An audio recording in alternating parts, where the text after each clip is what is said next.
Assalamualaikum warahmatullahi wabarakatuh.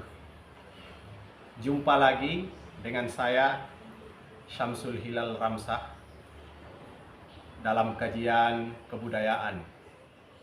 Kali ini kita ingin melanjutkan pembahasan kita tentang simbol-simbol dalam Ilagaligo. Simbol atau tepatnya simbol-simbol dalam naskah Lagaligo. Pada pertemuan yang lalu kita sudah membahas tentang salah satu simbol yang menggambarkan tentang bersatunya antara manurunge dari Botilangi dan Totompo dari Buridliu atau dunia bawah, yang kemudian bertemu di Lino yang pusatnya di Alilino, atau biasa juga disebut dengan Attawareng, atau biasa juga disebut dengan Kawa yang pusatnya di Alekawa. Alekawa itu dispesifikkan lagi dalam Lagaligo sebagai Luwu. Dalam Lagaligo Luwu itu adalah pusatnya dunia, yang kemudian dibawa dalam simbol persatuan Manurunge dan Tompoe tadi itu menghasilkan simbol yang kita biasa kenal dengan simbol bintang Daud atau bintang David. Simbol bintang Daud ini tidak hanya dimiliki oleh bangsa Yahudi, tapi peradaban-peradaban tua yang lalu, masa lalu, rata-rata memiliki simbol bintang Daud. Coba kita cek peradaban Sumeria, peradaban Mesir kuno, peradaban Romawi kuno, peradaban Yunani kuno, itu juga tidak lepas dari simbol-simbol bintang Daud. Jadi simbol bintang Daud itu adalah simbol dunia pada masanya. Dan bersyukurnya kita, Lagaligo itu masuk dalam tren simbol dunia tersebut. Artinya apa?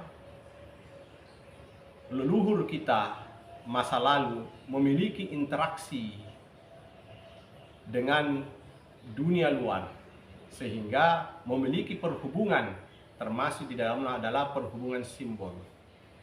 Jadi ini juga menjadi penanda bahwa peradaban kita itu adalah peradaban yang sangat tua. Makanya bukan di abad 13 dimulainya, bukan juga menurut saya di abad 9, tapi jauh sebelumnya, yaitu di mana simbol semacam itu tren pada masanya, maka di situ pula lah kita memulai peradaban kita pada masa simbol itu lagi tren. Pada masa simbol itu jadi tren dunia. Nah, kali ini kita ingin melanjutkan simbol apa lagi yang ada dalam Lagaligo. Hari ini kita cukup membahas dua simbol saja. Yang pertama adalah bendera. Simbol bendera yang jelas-jelas disebutkan dalam Lagaligo, yaitu bendera kerajaan Luwu pada awal, pada masa Batara Guru, pada masa Batara Latu. Yaitu disebutkan simbol Ulen Rinaga. Ulen Rinaga. Nah, bagaimana menggambarkan tentang Ulen Rinaga ini? Ulen Rinaga berarti dia uleng, berarti berasal dari kata uleng dan naga. Kemudian kata hubungnya namanya ri. Ini ri menunjukkan tempat. Uleng itu berarti dia adalah bulan. Naga. Kalau diartikan secara harfiah, ini adalah bulan di naga, atau bisa juga bulan dalam naga, ataukah naga dalam bulan. Bisa jadi seperti itu. Jadi kalau mau digambarkan ini adalah bulan, nah naganya seperti apa? Apakah kalau bulan rinaga, bulan di dalam naga, berarti naga mengelilingi bulan, menyelimuti bulan. Kalau itu ulen rinaga. Tapi bisa jadi juga ini naga, ekor naga. Saya juga tidak begitu mahir menggambar. Ini naga, ini kepala naga, seumpama ini kepala naga, ini kepala naga. Nah, contoh ini naga. Ini bisa disebut juga ulen rinaga, atau seperti apa ilustrasi penggambaran tentang ulen rinaga. Bisa juga dia mengelilingi, bisa begini, melintasi. Bisa melintasi saja begini. Anggaplah ini naga. Nah, kepalanya di sini menyembur. Bisa juga yang mengelilingi.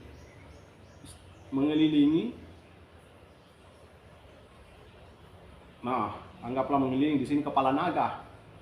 Keluar di sini kepala naga, bisa juga. Inilah simbol yang disebutkan sebagai bendera kerajaan Luwu pada masa Lagaliko. Disebut dengan ulen rinaga. Sekarang sudah kita tidak jumpai lagi simbol ini di Kedatuan Luwu. Kita hapus. Jadi ulen rinaga. Tempo hari kita bicara tentang bintang Daud. Ini kita bicara tentang ulen rinaga, bendera kerajaan Luwu. Selanjutnya simbol yang lain. Ini simbol yang memiliki makna filosofis juga yang tinggi, yang sekarang masih sering digunakan simbol itu. Apa itu?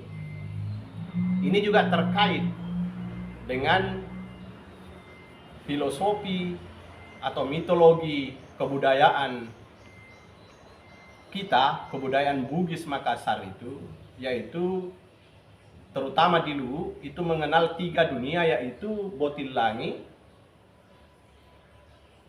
Burik Liu, yang kemudian yang di tengah Lino, Ale Lino.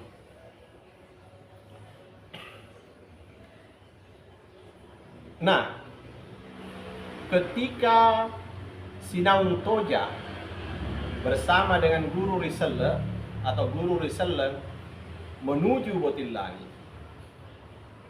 hingga sampai ke puncak tertinggi di Wawaunru, menuju ke Ruang Lete. Pada saat itu Sinaung Toja bersama suaminya Guru Riselle Malai Bineng itu berapa kali menaiki tangga langit. Setiap langit memiliki tangga, dan tangga yang terakhir itu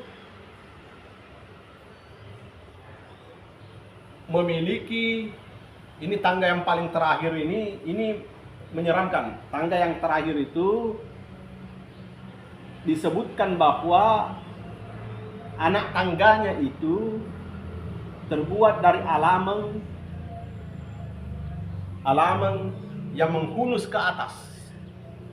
Jadi tangga tapi mata pedang alameng itu matanya berada di atas. Nah, sehingga ini ketika ini dibawa ke bumi, dibawa ke dunia, tangga ini kemudian disebut di dunia, dinamai di dunia dengan Sapana. Inilah asal Sapana. Ketika dia di Botilangi, Sapana itu alameng, anak tangganya, dengan mata tajamnya itu berada di atas pada anak tangganya, dengan mata alameng itu yang menjadi anak tangga berada di atas. ketika kemudian masuk naik ke motil langit. Ketika dia sampai di langit ketujuh ini kan nanti dihadang oleh berbagai penjaga langit yang menyeramkan. Ada sempat dialog di situ, dan kemudian pada akhirnya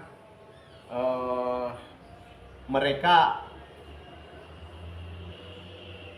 sadar bahwa ternyata yang datang ini adalah pemilik dunia bawah, pemilik Burik Liu, penguasa Burik Liu, saudara daripada Lapatigana, saudara daripada Patotoe, saudara daripada Topalan Roy. Nah, di sini naik dia. Ketika sudah diterima, maka dia melewati pengawalan dengan tombak yang disilangkan ke atas. Ini mata tombak, ini disilangkan ke atas begini. Dia disilangkan ke atas. Saya hapus ini terlalu ya begini. Ini tombak disilangkan ke atas. Ini dilalui oleh Sinaung Toja bersama dengan suaminya Guru Risalah. Apa ini yang bersilang ini?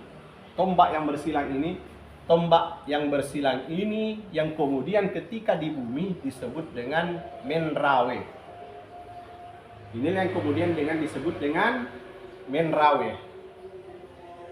Ini adalah Menrawe. Ketika di bumi dia menjadi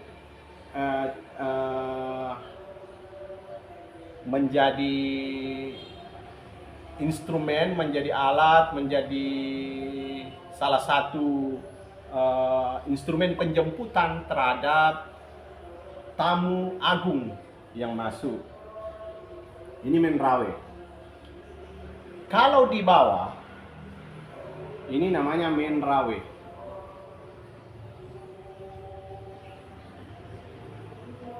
Nah, sampai sekarang Menrawe ini masih dipakai seperti dulu, itu masih dipakai. Ini warna yang dipakai itu adalah bambu yang berhias dengan warna berbeda-beda, masing-masing bambu. Nah, ada jumlahnya itu, saya lupa jumlahnya berapa, Menrawe itu berapa jumlahnya. Nah, itu masih kita jumpai ketika acara-acara adat dulu. Biasanya dipakai untuk menjemput tamu dari luar. Ketika mau masuk istana, maka dia dibaseluk di Menrawe, dimasukkan dalam Menrawe. Maknanya adalah engkau memasuki wilayah adat, maka patuhilah wilayah aturan main yang berada di wilayah adat itu. Itu maknanya, ketika Anda masuk, maka Anda harus mematuhi aturan main atau adat yang berada dalam wilayah kerajaan itu atau dalam istana yang Anda masuki. Makanya rata-rata tamu itu dibaseluk di Menrawe. Nah, terus di bawah di Burik Liu itu juga ada namanya Menrawa, disebut dengan Menrawa. Menrawa karena di dunia bawah itu terbaliknya dari atas, dunia atas. Jadi dia kalau orang berdiri itu ini kepala ini kaki, di sini kaki. Jadi orang di dunia bawah melihat kita di bawah. Kalau dibalik kan sebenarnya begini. Nah, cuma karena kita pada posisi di bumi, menggambarkannya seperti ini karena kakinya para penghuni dunia bawah itu berada di bumi, berada di lino, sementara kepalanya berada menghadap ke Tok dan Toja di dunia bawah, di Bukit Liu. Nah, ini namanya Menrawa. Menrawa. Nah, Menrawa. Menrawa. Ini namanya Menrawa. Pole Menrawa, naripatudang ritudangena rimenroja. Nah, di mana Menroja itu? Pole Menrawa, naripatudang ritudangena rimenroja. Ini penyatuan antara Menrawe dengan Menrawa itu menjadi simbol seperti ini. Ini Menrawe, kemudian ini Menrawa. Jadinya begini simbolnya. Ini tentu persisi nih, persisi, sama ukurannya. Ukurannya sama. Menrawe digabung dengan Menrawa.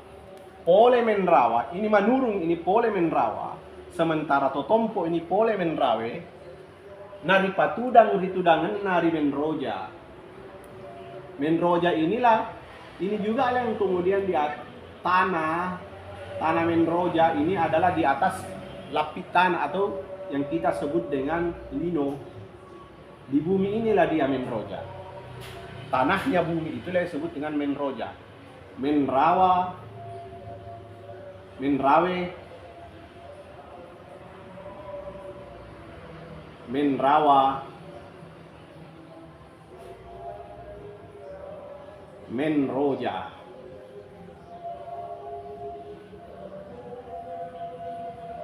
Menroja. Ketika dia sudah bertemu di Menroja, maka sempurnalah seluruh tugas-tugas yang diberikan amanat duduk di singgasananya di Menroja, yaitu di bumi, menjadi pewaris di muka bumi, menjadi khalifah di muka bumi, menjadi tuna di muka bumi. Dalam bahasa Galigo lebih disebut dengan tuna rikawa atau tuna rilino. Jadi Menrawa, Pole Menrawa, naripatudang ritudangan nari Menroja. Nah, demikian satu simbol yang kita bahas terakhir. Tadi kita sudah membahas simbol tentang bendera yang isinya adalah bergambar ulen rinaga. Silakan mengimajinasi apa yang disebut bagaimana gambar daripada ulen rinaga itu. Dan kemudian kita menggambar tentang Menroja yang kemudian penyatuan antara Menrawe dengan Menrawa yang ketemu dengan Menroja membentuk satu simbol yang kemudian kita sebut dengan Sulapa Epa. Nah, suku Mi kalau dia sudah melalui Menrawe dan juga melalui Menrawa, artinya dia sudah selesai memahami aturan adat. Ketika dia melewati, dia sudah patuh pada adat ketika melewati Menrawe, dan juga patuh pada adat ketika melewati Menrawa. Kemudian ketika dia duduk di Menroja, maka dia sudah sempurna untuk menjadi seorang pemimpin di muka bumi. Demikian sekilas tentang pembahasan simbol kita pada hari ini. Semoga ini bermanfaat. Dan sekali lagi, ini adalah pandangan subjektif saya, semua bisa didiskusikan. Tapi sekali lagi, ini berdasar teks, ada teksnya, ada dasarnya kita berbicara, bukan berbicara asal yang tidak punya dasar. Demikian, jangan lupa di like dan subscribe. Assalamualaikum warahmatullahi wabarakatuh.